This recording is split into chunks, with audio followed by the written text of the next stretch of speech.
Alright, let's get to it. We back at it like a crack addict. Fucking Secrets of Scorpio Ascendant. Let's get into it. So, we examine all of the nakshatras in Scorpio.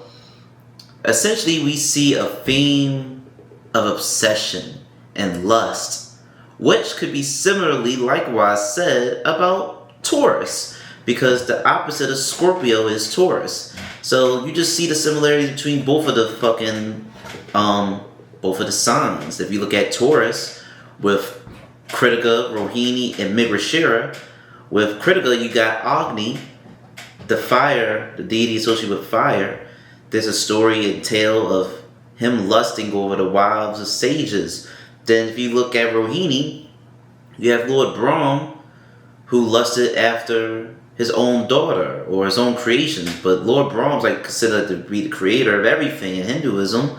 So essentially everybody's like his child, and he just, lusts after his own creations. Then you have Mrigashira with Chandra, aka Soma, the deity of the moon. There's tales or whatever of him and the 27 nakshatras being essentially like his wives, and he goes and travels into a new nakshatra every single day, and he fell in love the most with Rohini nakshatra. And then you have the story of Chandra when it came to messing with the wife of Brihaspati, aka the deity associated with Jupiter. And then through that affair came the offspring Mercury, aka Buddha. So with the Taurus side, you see all of that lust. And then the opposite of Taurus, like I said, is Scorpio. And Scorpio nakshatra is, you have Vishaka, Anuradha, and Jyeshtha. And Vishaka nakshatra, the deity is Indragni. If you break down the name, you see it's the name of two deities put into one. Indra, the first part of Indragni. Indra, the deity, the leader of the Devas, the king of the Devas. A guy who assumed his position of king of the Devas after essentially dethroning Varuna, the deity of Kshatrapashas. He dethroned Varuna by, if my memory serves right, by essentially spreading stories or tales or painting and directing a narrative that it was because of him that this awful or whatever situation happened. My memory is not that great with the tales no more, because I haven't been in the books in the past year and a half. I just got the main things in my noggin. But yes, he assumed his role of king of the Devas through underhanded methods. But we'll speak more about that when we get to his own specific nakshatra in Scorpio of Jyeshtha. And then if you look at the second part of Indragni, you have Agni. Like I said, I told you the tale about him lusting over the wives of sages and stuff. So we see inappropriate. You can see a lot of things actually with Vishaka nakshatra in Scorpio. Granted, yeah, Vishaka nakshatra goes from Libra and Scorpio, but we can see a lot. I feel as though in the Libra side, as I stated in my Libra Ascendant video, you'll probably see more of the business goal-oriented side with Libra. And then when you get to Scorpio, you'll see more of those stereotypical Scorpio 8th house themes of sex, death, transformation, and inheritance, and surgery, and all that good stuff. Yes, with what else I gotta say about Indragni? With Indragni nakshatra, you could probably definitely see, aside from a business goal-oriented person, you could see there's a person with inappropriate sexual desires. And with Agni, no, I can't mix and associate the themes of Kritika nakshatra with Agni, because themes associated with Kritika nakshatra is not just Agni, it's also Kartikeya. So with just Agni himself, we just can focus on the lustful nature and the aspect of separating things, because fire and heat separates things. Because if you, it's like washing your clothes in hot water, which is why you shouldn't wash your whites and your colors together. It's because the heat can make the color from the colors bleed into your white shirts, into your white clothing. Heat, it just separates things. When it's hot, you sweat. You losing moisture, you losing minerals or whatever and stuff. Heat has just a separative nature that I can't think of many examples to think of. Indra is associated with lightning. And I guess you could associate lightning and fire together, almost like on some Avatar: The Last Airbender shit for real. They're both hot. Yeah, they both hot and they can both cook your ass, so I don't know. Fire and lightning are very similar in nature, and they can have separating qualities, dividing qualities and features. I guess with, what else? Yeah. What can I have to say about androgyny? Well, F it. I'm not trying to get too focused on Vishaka Nakshatra. I already made a whole video on Vishaka.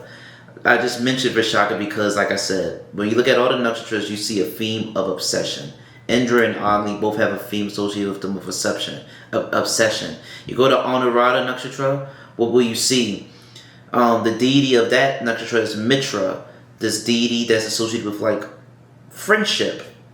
And then also Radha is associated with Anuradha Nakshatra. Radha is supposed to be like the consort of Krishna, of the incarnation of Vishnu, because Krishna is like the 7th incarnation of Vishnu, if my memory serves right. But and Parvati and Radha is supposed to be his the incarnation of like Lakshmi. Of Lakshmi in that lifetime and era of when he was reborn as Krishna. But if my memory serves right, or from my Google searches, Krishna and Radha, they was never together. They was never together. So yeah, that's all I can say. They was never together for whatever reason. They was never like officially like a couple or whatever. So what we could see with the Anuradha Nakshatra is this yearning quality of Scorpio, this yearning quality, this obsessive quality, this devoted quality. Like, I love you, I want you, and it drives me crazy that I can't have you, but I still want you, I still love you, I worship you, I would die for you. There's that obsession, yearning, desiring quality in the Anuradha side of Scorpio. And you can also see the inappropriate sexual desires also, because there is a story that with the deity Mitra, like for whatever reason, Mitra and the deity of Shataprasaj Nakshatra, Varuna, I believe they was merged, they was fused together at one point, and they had like attracted some other, they had like drawn or attracted some other woman named Urareshi, whatever, I can't pronounce the name. You have to look at Victor Carr's video on YouTube or buy one of his books like I did to have a better play-by-play retelling of the story. But they was fused together as one. They attracted a woman because she was attracted or never seen, two people be fused together like on some Dragon Ball Z shit. They had sex, and Yeah, they had sex, and I believe one of the halves of the fusion, either Mitra or Varuna, they desired to have more sex with her. When I guess she was satisfied and didn't want any more. And one half of the fusion wanted to have more sex. The other one was satisfied with not having, any more sex. And it just caused a rift. It caused a split. And I think the fusion of the two split it. They parted ways. And a whole other bunch of things happens after that. But we can just see inappropriate sexual desires be associated yet again, even in this side of Scorpio. And when you look at the yoni animal being a deer, you can think of the story and tale of Lord Ram when he was with his spouse, his partner Sita, and they seen a golden deer, and he goes after to hunt and get it while she stayed away. And the golden deer was a deception. His wife is captured, and he has to go on this huge journey to get his wife. So with the yoni animal being a deer, we can see that in this side of Scorpio, these people, they can chase after the wrong things. They can just chase after and go after the wrong things, All of this is just tied into and synonymous with just being obsessed with the wrong thing, going after the wrong thing, yearning for the wrong things, and just inappropriate desires. So yeah, you can also probably see in the honorado side of Scorpio, love triangles. Because also with Lord Ram in the story of the golden deer and his wife Sita, he accused or suspected that his wife might have stepped out on him during the period of their separation when she was abducted.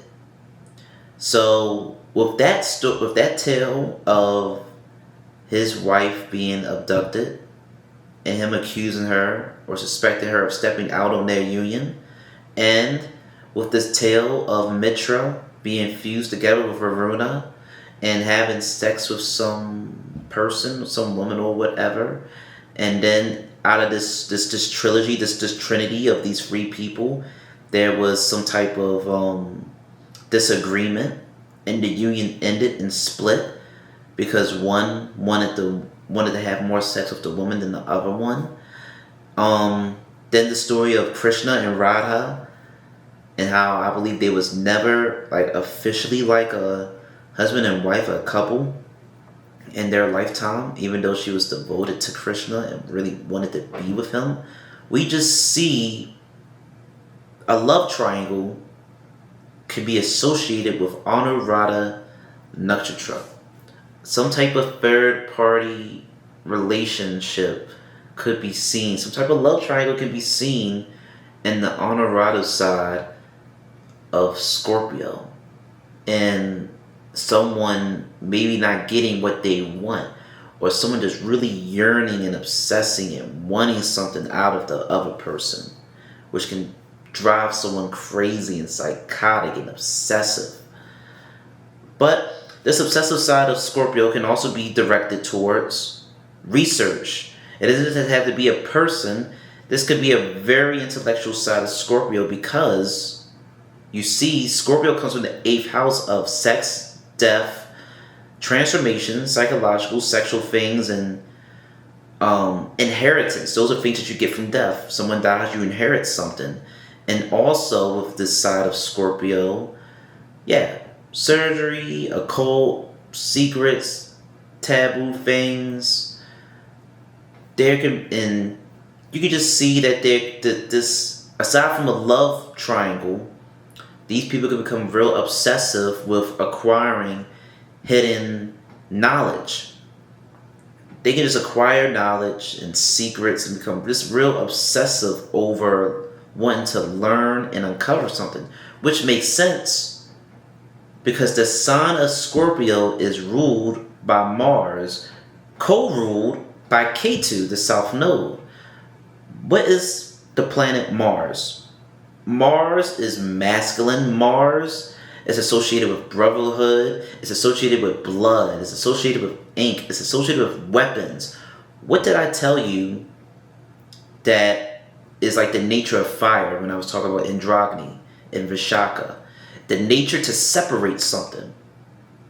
So when you look at Mars, you know, with blood and ink and weapons and knives, these are things that can draw blood. These are things that can puncture. These are things that can separate.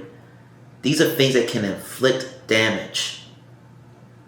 So it's like with all the sides of Scorpio, you can see that someone might use knowledge, uncover secrets and knowledge to get the upper hand on an enemy to achieve a goal or outcome that they want to get. Like with Indra becoming the king of and leader of the Devas. And, you know, that's really the prime example. But the Scorpio native can be real great at uncovering information and secrets and can use that information that they have uncovered to blackmail or weaponize it to achieve a goal that they want. They can use this information and skills and knowledge for good or for bad things. And then if you look at the South Node K2, the South Node K2 is associated with things of the past. It's associated with microscopic things. It's associated with microscopic things and things of the past. So the South Node K2 is a karaka of like research. You looking into things in regards to the past. And the North Node is more so associated with things of the future, like a telescope. You're looking at the bigger picture. You're looking at things further away. You're forward thinking. And K2 is your past life experience and skills and experiences. So it's more associated with things of the past. The Scorpio native is very good at digging and uncovering things, learning things, can weaponize that information and stuff. So those are the things in a general nutshell that you can see with Scorpio. Someone who's good at research, someone who's good at learning things and uncovering things about people and stuff. They can weaponize that information if need be. Yeah. And then if we jump to it's real interesting when I think about Scorpio. But let's jump to the final nakshatra in Scorpio, Jyeshta nakshatra, which is ruled by the deity Indra. Symbolism is an earring. I'm trying to think about anything else. So yeah, if you look at, I forgot the symbolisms. Really, me just telling you all about these three nakshatras, which I've never spent this much time in any of the ascendant videos, but I got so much to say about Scorpio. When you look at Vishaka nakshatra and the symbolism associated with it, it's essentially an arc, a victorious arch. It's almost like a victory wreath, you know, like a circle or little crescent moon, like a smiley face, but it's like adorned with leaves, and it's like synonymous with victory. And an arch, it's like associated with buildings of high status and victory and accomplishments. Like you just going into some building, or you're outside some building and there's this huge platform or huge overseeing arc, or you get married and the bride and the groom and the pastor, and they're standing underneath a little something while the vows are being read. Well, yeah, that's the symbolism for Vishaka. But the things I have to say about that symbolism is more so associated with Libras and the Libra side of Vishaka versus maybe the Scorpio side. I guess maybe you could say for the Scorpio side of Vishaka that this Scorpio individual, they desire to be victorious. and they can maybe be real ambitious and goal oriented, especially when you look up the yoni animal being a tiger and the story of Ayapa with the tiger. Very goal oriented and driven and determined to achieve their goal. They will be willing to partner up, form temporary alliances to achieve a common goal. And then once that goal, that purpose is achieved, they could maybe split. Maybe on like the Vishaka side of Scorpio, you could probably see sex work. Because think about sex work. A guy and a girl, they get together for a common goal. The guy pays the woman so that he can have his sexual pleasure fulfilled. And the woman, she gives the guy what she wants so that she can get the money to do what she needs to do with her life. And once the act is over, they go their separate ways. So, yes, I would say you could probably see sex work in the Vishaka side, in Vishaka Nakshatra, in a general. And I ain't going to say in Scorpio. You could probably see it in a general sense. Two things coming together, achieve a goal, then there's a split. Because the deities of Vishaka is Androgny. Indra and Agni, lightning and fire. Things that can separate. Lightning comes out of a cloud and shit. There's a separative nature. Then you look at Anuradha Nakshatra. The symbolism for that is a lotus flower or a staff. So let's look at the staff. The staff is associated with like elderly things, old things. A person who is wise. If someone has a staff or a cane, you think that they're old. They're usually old and they have some disability, so they could move slow. They probably live for a long time. Because they live for a long time, they have knowledge and insight on things. And what's another thing I gotta say about Anuradha? Yes, they're smart, insight and clarity on things, and you can just see that research quality with the staff. Someone who just maybe moves slow, wise and intelligent, has a lot of information. It could be secrets, dark knowledge and information, dirt on other people. They're just probably good at uncovering information. Then you look at the lotus flower. The lotus flower, it blooms in like mud or whatever. If my memory serves right. It blooms in mud and ugly, rough little environment. Out of that ugly, rough environment, something beautiful blooms. So I like to think of like a lotus flower as like something that's beautiful on the surface, but there's like this long stem, this long root that is able and willing to go beneath the surface, stick their hand in the dirt and the filth to uncover and extract knowledge. So that's what I really see with Anuradha.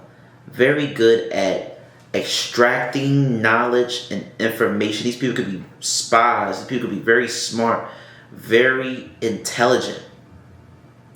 But and very obsessive and yearning for something.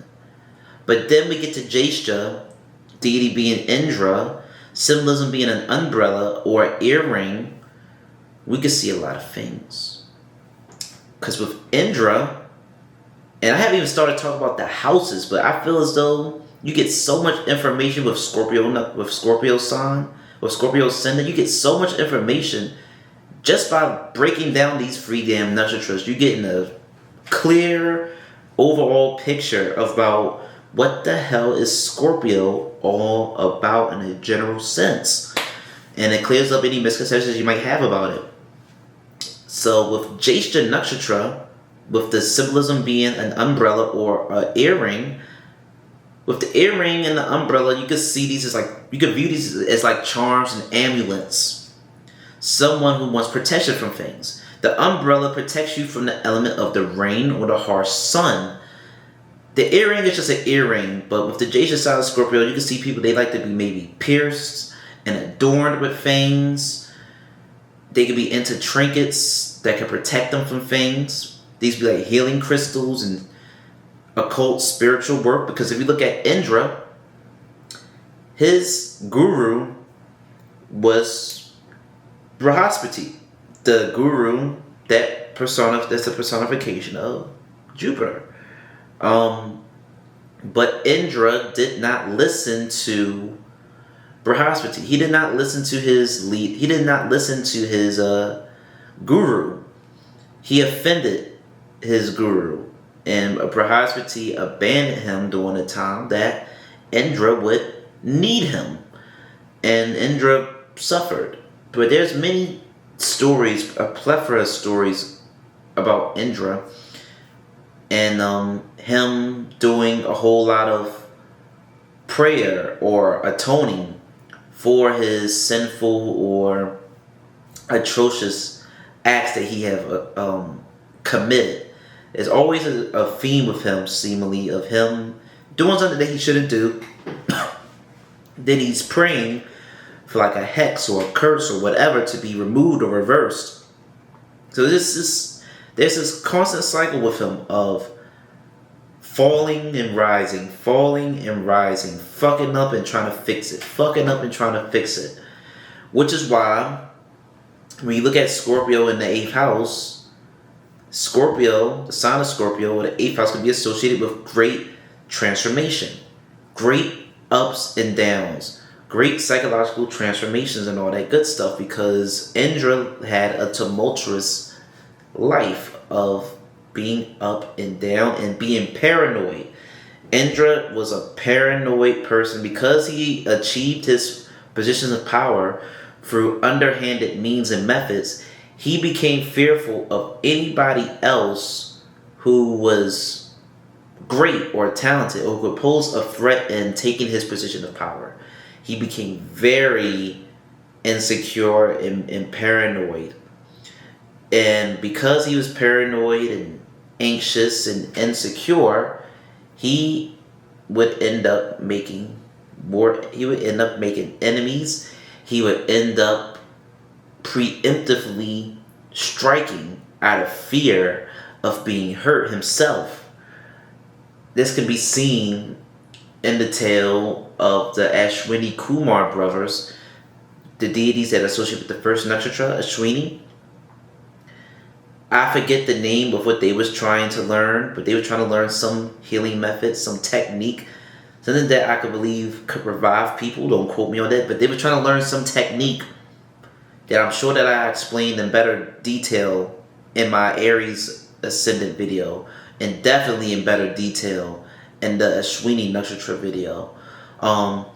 He intervened in them trying to learn this healing technique because he did not want them to be greater or better than him.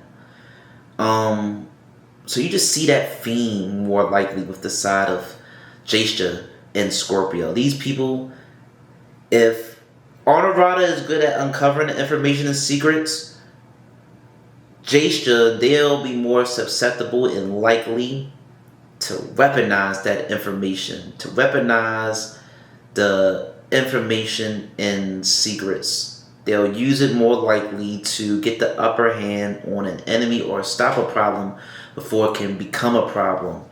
But Indra, he had great lust also, because Indra, there's a tale where he lusted after a woman who was the wife of a sage.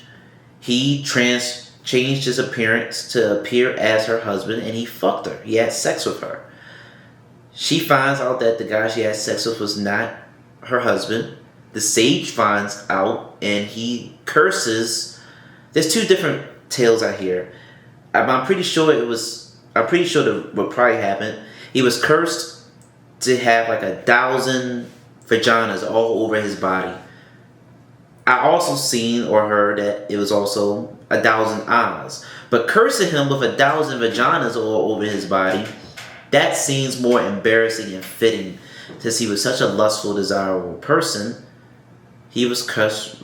He suffered with lust, and he would take inappropriate actions. And he tried to go to somebody to have the curse removed, the hex removed, but it was unsuccessful, and he had to go and just vanish. So I think also with Indra, there's in Jyesha Nakshatra, there could be a theme of vanishing and maybe just going out into nature or just vanishing to atone and correct whatever actions or wrongs that you did. So also the yoni animal for Jyesha is a deer. I forget if it's a male or female deer, but Anuradha and Jyesha are both deers.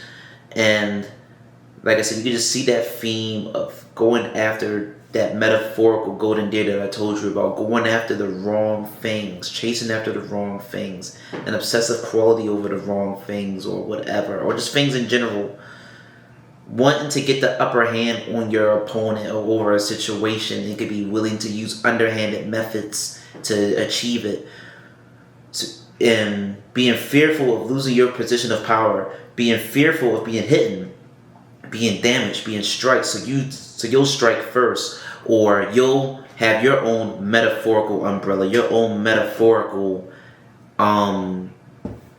trinket and protection. That's what you can see with the ascendant of Scorpio.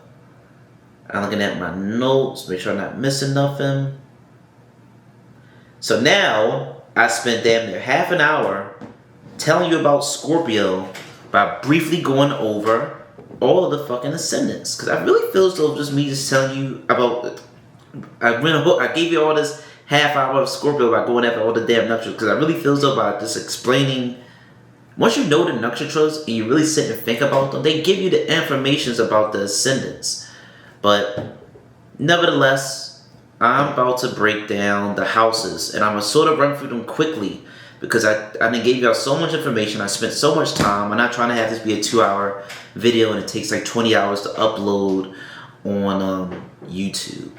So when you look at the first house, still on the first house, Scorpio in the ascendant coming from the 8th house, we automatically see that the person's life, it revolves around transformation and trauma and great changes, great ups and downs. And then the moon is debilitated in Scorpio and exalted in Taurus. So the moon is debilitated in the first house. So we just see that their mind and their emotions, their mind could be very obsessive. Their mind could be very, they just have a real obsessive, possessive mind and personality. Maybe very clingy, very attached, just very obsessive and an addictive personality. Just get addictive or attached or obsessed over something, and that could cause them great mental strain and unrest, because nothing aside from our own person is really us.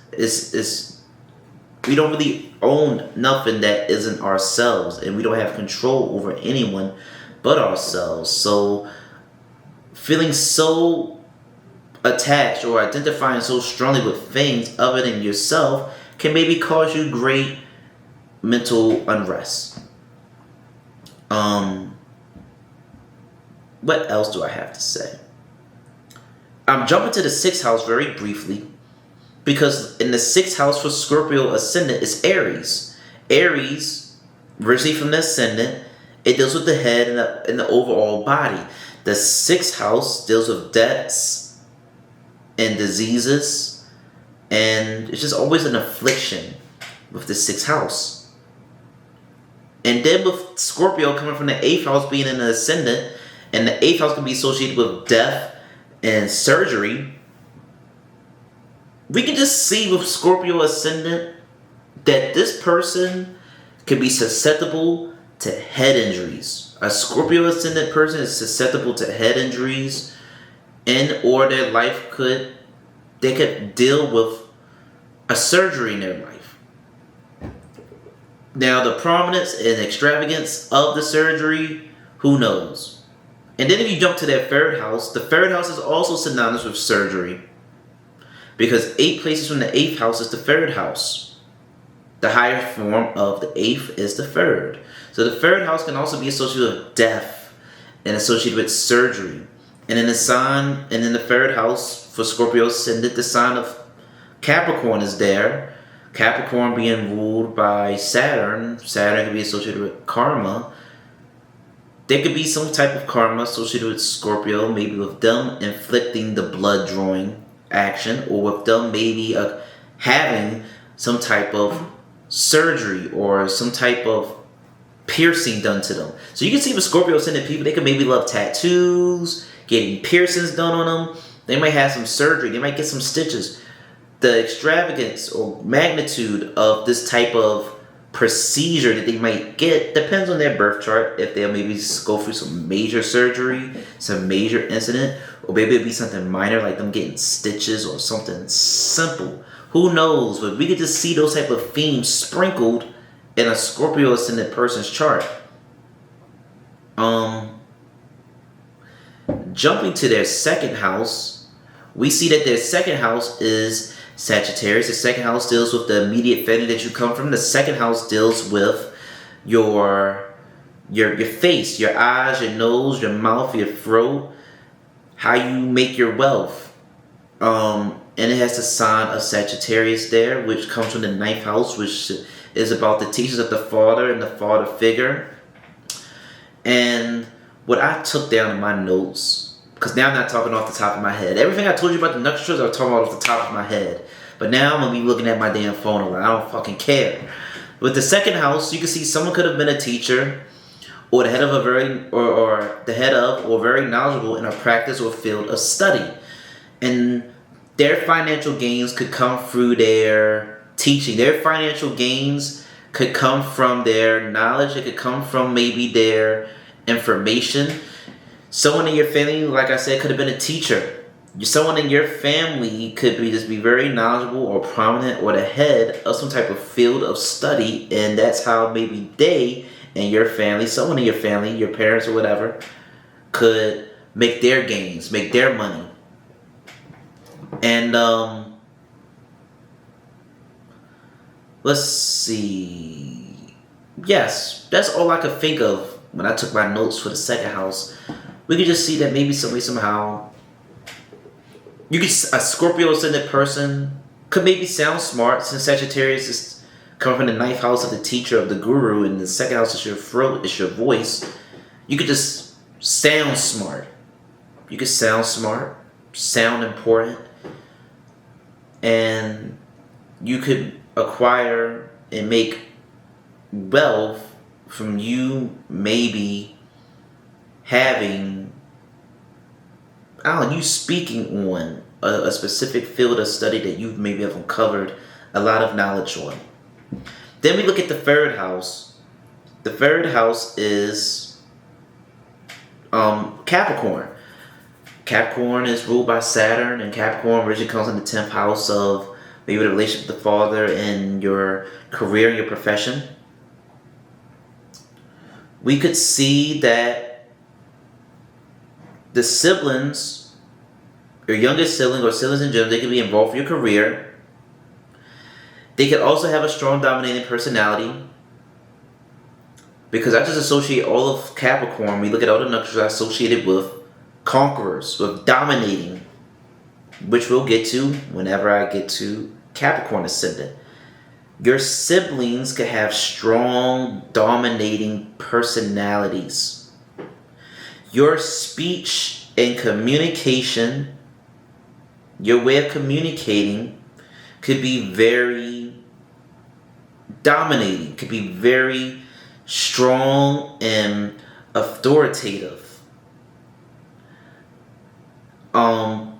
Because Saturn can be synonymous with discipline and routines, you can be hard on your siblings.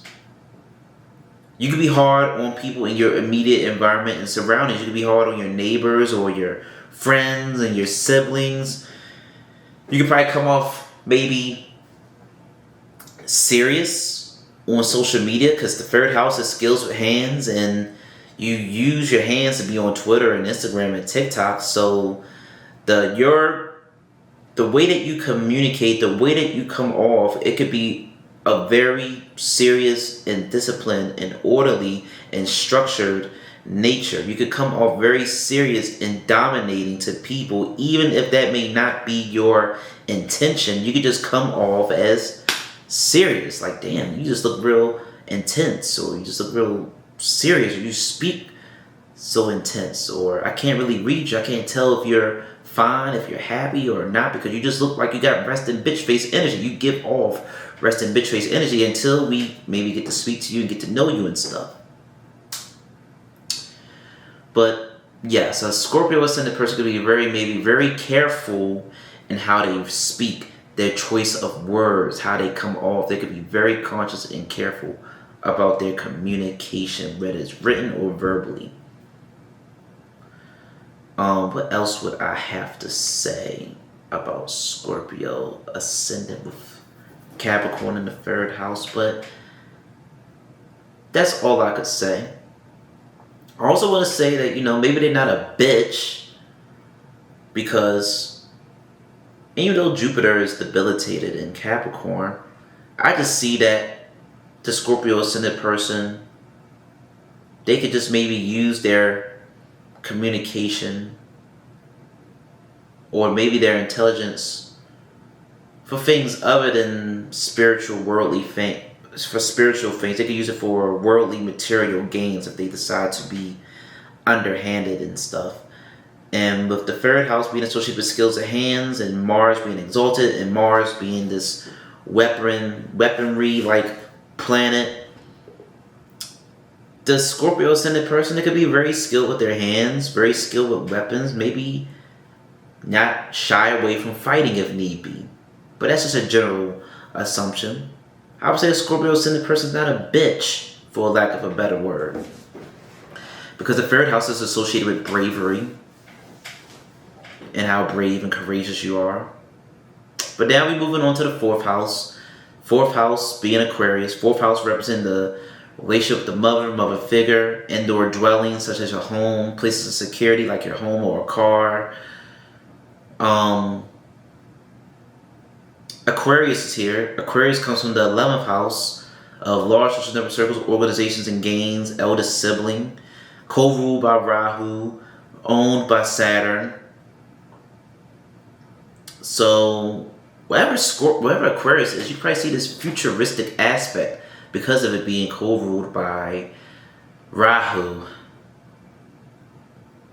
And because it's co-ruled by Rahu, that Ketu, that Rahu, that Scorpio, that Aquarius, we could see an estranged or separative, unsatisfied nature in the houses that these signs could be in. So with Aquarius being in the fourth house, we'll see the notes that I took. Mother figure could favor the elder sibling and be focused and prioritize everyone and everything else except you, and this could create a strange relationship or distance between you and your mother or mother figure. I say this because with Aquarius being associated with the 11th house and large social network circles, organizations, and gains, is Saturn's Mutricone sign.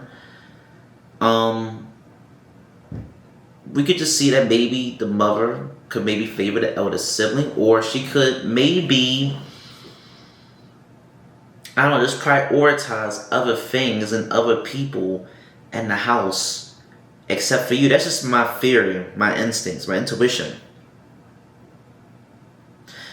You and or your mother figure, it could be both of y'all, could like to have secret group gatherings within your home, have secret little organized events and gatherings, because the fourth house, the time of day is like midnight. It's 12 a.m. It's darkness. It's night. This is where moon gains directional strength. The moon is best seen at night, so it is pitch black in regard to the time of day that the fourth house is associated with.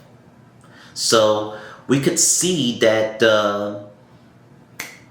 that you could like to have group gatherings or whatever at the time of the day where it's night, or you could desire to have these group gatherings, just secret gatherings and groups within your home to discuss things, like some Underground Railroad shit.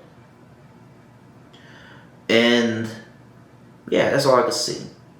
That's the main thing that I could see. The mother might not have given you the love that you wanted, but she could have just prioritized other things. Like, she could have raised you in a way that prepared you for the world, that prepared you for the future, that prepared you for something. And in her attempt to parent you or raise you in a certain way, it maybe made you miss out or feel neglected on an emotional and love front. And this would just be an estranged relationship with the mother or household in a general sense. Who knows? Then we jump to the 5th house. The 5th house is Pisces. 5th house is associated with children, children and learning, because 9th from the 9th is the 5th, 5th from the 5th is the 9th. 9th is more so teaching, 5th is more so learning, because it's associated with children. Pisces comes from the 12th house of isolation and your foreign lands, foreign things, being outside your country, being away from the place that you was originally born, the state that you was born. Pisces is a very abstract sign, artistic sign, creative sign, movie sign. And like I said, it's associated with loss. I would say that maybe a Scorpio ascendant individual could be susceptible to experiencing maybe the loss of a child. It could be like a miscarriage or an abortion. They could have a distant relationship with the kid. One of the kids could be maybe just very abstract and creative and just very different and unorthodox. Or you might give birth to a child in an unusual place, in an unusual environment, an unusual form of birth, versus just being born in a hospital. You know, you could be born in a damn jail. You could be born in a car, or you could be born in a damn jungle or something, or maybe you go to a doula to have birth, have some type of natural birth or something, versus just laying on your back and pushing out a baby the conventional way. There could be like some unconventional form of birth, or a distant relationship with the child. You could experience maybe an abortion, a miscarriage maybe, or just have a distant relationship with the kid, like I said. Or when you have children, they can maybe spark your creativity. Because the 5th house can be associated with creativity, because children are an act of creation.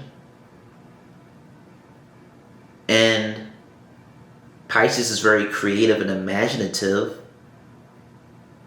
Your children could spark your creativity. When you have children, you just probably become more imaginative, artistic, and creative, maybe.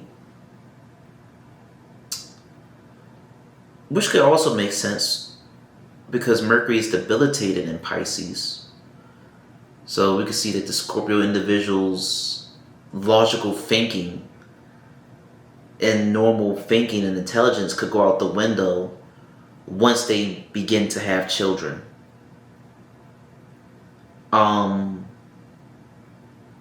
Moving on to the 6th house. 6th house is Aries. And like I just said, Aries originally comes from the ascendant, which focuses on the head and the body, the overall health and vitality. 6th house is day-to-day routine things, enemies, debts, and diseases. You could maybe deal with a head injury. You could be maybe susceptible or deal with maybe a huge or prominent illness or sickness or something at some point. The Scorpio ascendant person with Aries in the 6th house they could have impulsive actions or behaviors that could lead to their injuries. Or you can be very reckless with your body, because Aries in a general sense, they can be very impulsive. A very impulsive person. Especially in the Shweeny and or in Kritika, where you could just be real motivated by your lust and your impulses and your desires and your haste. All those things could get you into trouble. And in this area, and with it being in the 6th house, you could just get into a lot of trouble with just being reckless and impatient and rash with your body and all that good stuff. With Aries here, you could also have no problems facing enemies personally yourself, since the 6th house is day-to-day issues and routines and problems and enemies. Which makes sense, because the malefic planets, they do good in the Dashana houses. They do good in the 6th house of enemies. Mars is a warrior. He has the weapons. He has that virility, that anger, that testosterone.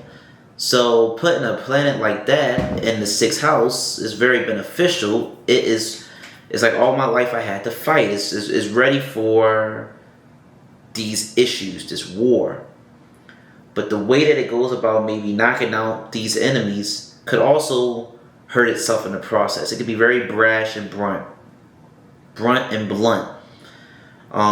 It's like, yeah, I solved this issue. I got rid of my problems, but I also hurt myself a little bit in the process. Or I overkilled. I got rid of my problem. I fucked around and killed a few innocent people in the process to eliminate my issues.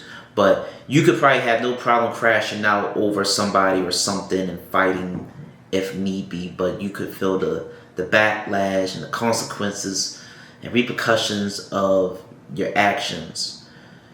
The Scorpio ascendant enemies, they could also be very headstrong and alpha and bold and impulsive too, with Aries being in the 6th house. With the 7th house for Scorpio ascendant, it's Taurus in the 7th house. The 7th house is intimate one-on-one connections and relationships, partnership, your marriage, your spouse. Taurus is similar to Scorpio. We can just see that it's a sign that's associated with, there's a lustful and obsessive nature with Taurus. Taurus originally comes from the 2nd house, that deals with sustenance, how you provide for yourself, how you feed for yourself, how you feed yourself and take care of yourself. We'll see what my notes say. And then Moon is exalted here, which could show that the Scorpio ascendant, their mind feels at ease and feels stable once they have their partner. Once they develop a connection with someone. Once they develop a connection with someone or something that they want, they develop a connection with their partner, they feel balanced, they feel at ease. What did I write? The spouse could be focused on attaining wealth and sustenance, since Taurus comes from the 2nd house of, personal wealth and finances and gains. The spouse could maybe have a huge impact or an impact on your wealth. They could elevate or devastate your wealth. They could be focused on attaining wealth and sustenance. And what else do I have to say? Sorry for the pause, y'all. I'm just making sure that I'm not missing nothing. But we could just see that maybe with Moon being exalted in Taurus in the 7th house, that you as the Scorpios, you could really be obsessive and desire a union and relationship. And your spouse could, just maybe be focused on taking care of their finances and their gains. Y'all both could be obsessed and crazy over each other. The Scorpio person could be probably more obsessed and crazy than you. The Scorpio person could be probably more obsessed and crazy than the Taurus person. But I couldn't think of much when I thought of Taurus in the 2nd house, and with Taurus being in the 7th, aside from just them having a focus on being financially well off and stable and maybe nourished and taken care of and comfortable. Those are the main things that I've seen for the 7th house. So sorry if I'm vague in that area. I couldn't think of much to write for that. Then we look at the 8th house. The 8th house is Gemini. Pause for a second. The 8th house is Gemini. The 8th house is associated with, all the things I said about Scorpio. Sex, death, transformation, surgery, inheritances, your spouse's family, and your spouse's wealth. Your in-laws and all that good stuff. Gemini is a theme. It's a sign associated with duplicity. Duplicity, duality, all that good stuff. Associated with youthfulness, quick-wittedness, communication. We could see that your spouse and his family could have multiple streams of income. Since this is your spouse's family, your in-laws' family, they can have multiple streams of income. They could be hasty or rash with their finances. And spouse could make money through something that specifies the skills of their hands. Their money, your spouse's wealth could come from a venture with their siblings. They could just maybe have multiple streams of income. Their wealth could come from some type of written communication or skills with their hands. And we just see the theme of surgery being prominent either with you or maybe your spouse. Because from the 8th is the 3rd house. Gemini originally comes from the 3rd house. And Gemini is associated with the 3rd house and the skills of the hands, but that sign is now in the 8th house. So we could see a Scorpio individual. They could maybe, this sounds harsh, maybe get into a car accident, get into some incident, some type of incident could happen. They get surgery, and they get paid from that incident. Or medical malpractice, and they get paid. It sounds fucked up and scary, but the extremes of this depends on your chart. And it's possible because if you look at Anurada and Jason Nutshatra, the yoni animals are deers. Deers get into car accidents all the time. You heard the term deer in headlight? A deer gets hit and they just, I don't know. The deers are synonymous with automobile accidents. You could be susceptible to car accidents since Gemini comes in the 3rd house of short distance transformation. Some type of incident could happen and you could get paid from that incident. And that incident could be huge, it could be small, and you could maybe make a lot of fucking money from that shit. You could milk that shit. That's how maybe your wealth could come in. That's maybe how your spouse's wealth could come in. We could probably see that theme with the 8th house. 9th house is Cancer. The teachers of the father and father figure, long distance travel.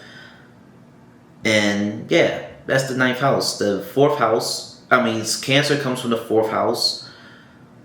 So with Cancer, you'll be able to see maybe how you're nurtured, how you feel nurtured and catered to and taken care of. The Scorpio individual with Cancer in the 9th house, they can feel nurtured and comforted once they find themselves a teacher or guru or someone that can guide and advance them. School-like places and institutions might make them also feel nurtured and taken care of also. Depending on the chart, they might want to nurture others with their teachings and establish something of their own.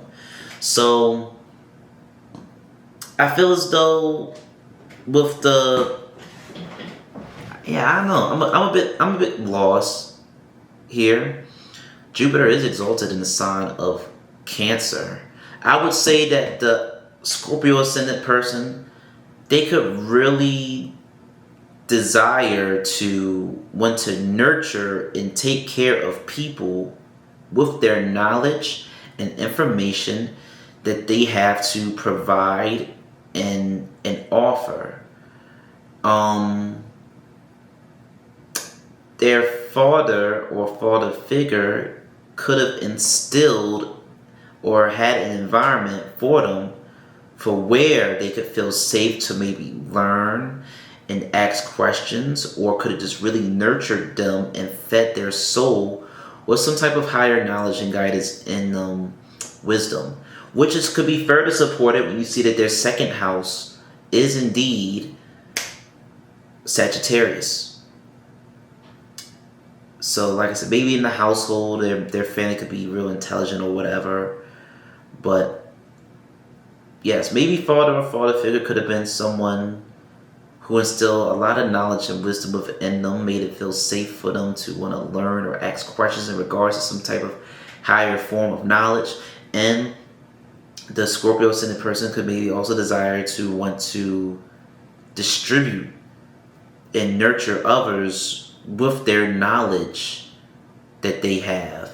Since Cancer comes from the 4th house of indoor dwellings and stuff, the Scorpio individual could want to maybe have an institution, a building, some type of establishment where they could be in a safe space to maybe exchange or share knowledge of some sort, which could further jump down to the 4th house with Aquarius being there, of having these secret collective group gatherings of where they could maybe exchange information about things that could maybe move the future or things in regards to their field of subject and study forward. And then we now jump to the 10th house, where we would have Leo, making sure. Yes, we have Leo in the 10th house. Leo, well, the 10th house is the relationship with the father and father figure, the career. Leo is an individualistic sign, a sign of leaders. And we could see what my notes say for the 10th house. The career could revolve around them having subordinates and underlings, it could just revolve around them desiring to have subordinates and underlings. It could revolve around them being the leader and the head of whatever this job or field could be. I couldn't think much for Leo in the 10th house, but maybe the soul, because since Leo comes from the sun, this is considered to be a cargo of the ego and soul. You desire to be the head and the foremost leader or authority of your career, of your profession. You might want to be your own boss, your own leader, which could be seen when you look at all the nakshatras in Scorpio. In Vishaka, 2 people come together to accomplish a goal, and then once the goal is achieved, it's like there's a split maybe.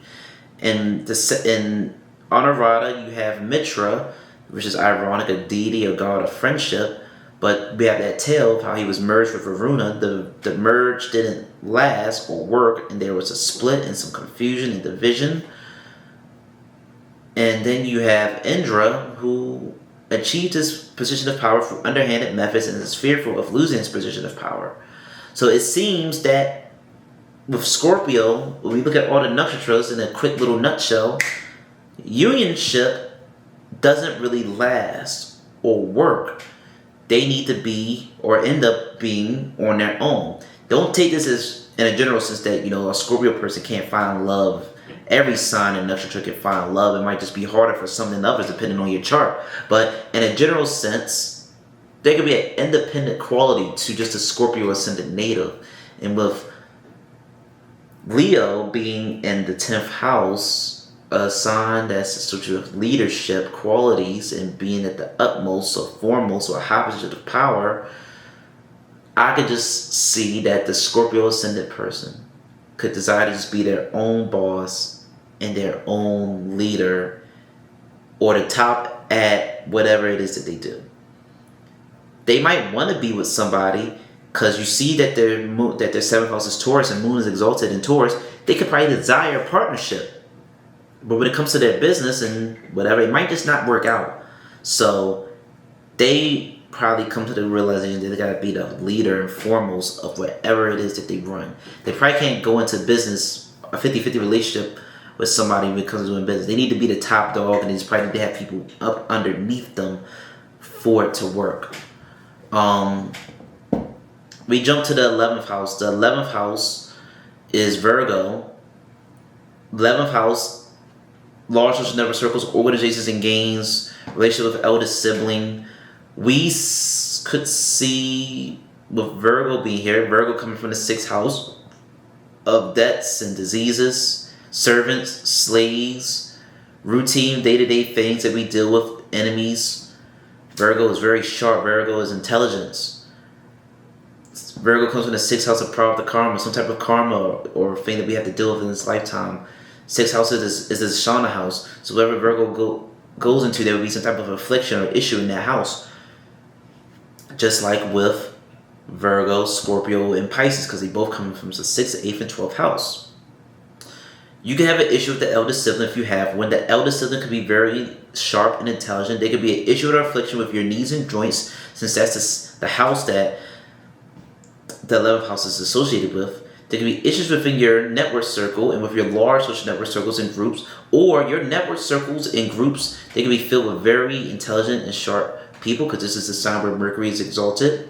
You can feel obligated to be a part of a group, but there will always be difficulties when you try to integrate yourself with a group or a large social network circles and organization, because Virgo comes from the 6th house. So we see that affliction being placed in the 11th house when it comes to networking and dealing with a lot of large people. There will always be some type of affliction that we can see with the Scorpio ascendant native when it comes to maybe partnering up with someone or being underneath somebody. You need to be the top dog. What else do I have to say? 6 from the 6th house is the 11th house. So it's almost like, in a weird sense, the higher self of Virgo is Aquarius. But the 6 from the 6th is the 11th. 6th house is the enemies. So in the 11th house is the organizations, the public, the network circles and organizations. Your enemies, the enemies of Scorpio ascendant could be the people that you work with or try to network with. Or they could just be very public. Your disputes with people could be public. I'm thinking of something. 2, 3, 4, 5, 6, 7. Yeah. I don't know. Yeah. Disputes. 6 from the 6 with Virgo being there. I don't know. I'm just spitballing. Things are coming to me in my noggin. The Scorpio individual could maybe be very susceptible to having public disputes with people. But that's all I got to say for the 11th house, because I'm just having a brain freeze as I'm thinking about other shit. Then we go to the 12th house. The 12th house is Libra. The 12th house is a secretive house, foreign lands, another country, things outside of the state that you was born in, isolation, hospitals and jails, and stuff like that. Now, what do I have to say? I'm just reading my notes word for word, because I wrote a lot for the 12th house. I said that Scorpio is like a secretive person that desires partnerships or desires to uncover secrets and information about everyone else. Why did I say that? Because 6 from the 7th house is the 12th house. So, yeah. If you look at the 6 from the 7th, it can show you the issues and the problems within the marriage and the union and relationship. If you do 12 from the 7th house, it can show you the, the 12th from the 7th could probably show you the things that could end or terminate the relationship. So with 6 from the 7th being the 12th, and the sign of Libra is about partnerships and unionship. It's a business-oriented sign. It makes sense that I said that the Scorpio ascendant person could be susceptible to having a secretive person on the side, or desire some type of another partnership. Because I told you there's like this theme of a love triangle with Scorpio. I also wrote down that They can be very good at uncovering secret hidden information on people, with Libra being in the 12th house. Because Libra's like intimate one-on-one relationships in business, and the 12th house is a house of hidden, isolated, foreign things and secrets. So we can see hidden relationships be a theme with Scorpio ascendant.